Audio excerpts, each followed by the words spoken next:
As per a survey conducted by National Center of Disease Control, nearly 28% of children of Delhi were infected with the intestinal worms, and these worms increase the risk of malnutrition and many other diseases such as anemia, particularly among the children and adolescents. So, the 10th February every year is observed as the deworming day in India in various states. And from time to time, government also organizes a campaign to fight with these diseases of worming by providing the age appropriate dose of a tablet, albendazole. Deworming. Deworming is a treatment so as to free from worms. It is common in adults as well as in children. It should be done twice a year, means after 6 months you can go for deworming medication. If your child is of 2 years, it is started from then onwards. So make sure that your child is of 2 years, they can go for deworming medication. It is totally based on medication. It improves concentration, attention and immunity of your child. So there are some ways from which you can fight against worms. Let us see those ways one by one.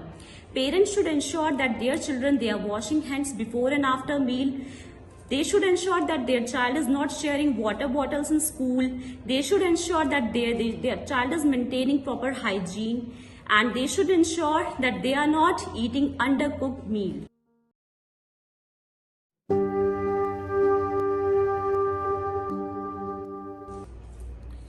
Today I would like to share what are the causes of worm infections in human body.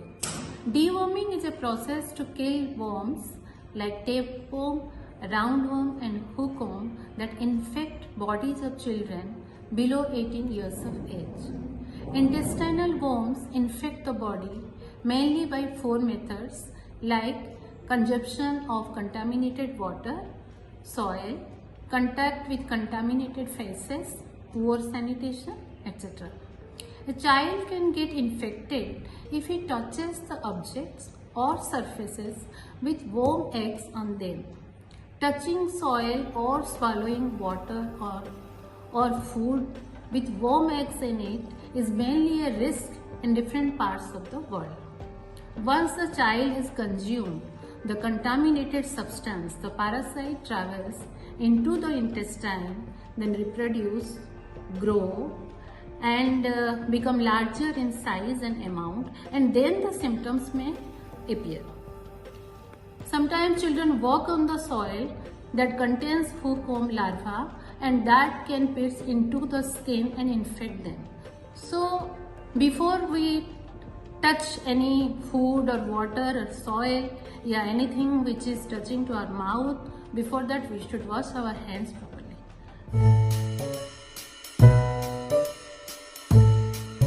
Nutrition plays a very important role in deworming. As you all know that the worms are the parasites that live in the different systems of the body, especially in the intestine and the digestive tract, where they eat their nutrition and causing the diseases like anemia, malnutrition and stunted growth. So it is very important that you should know what to eat and what to avoid during deworming.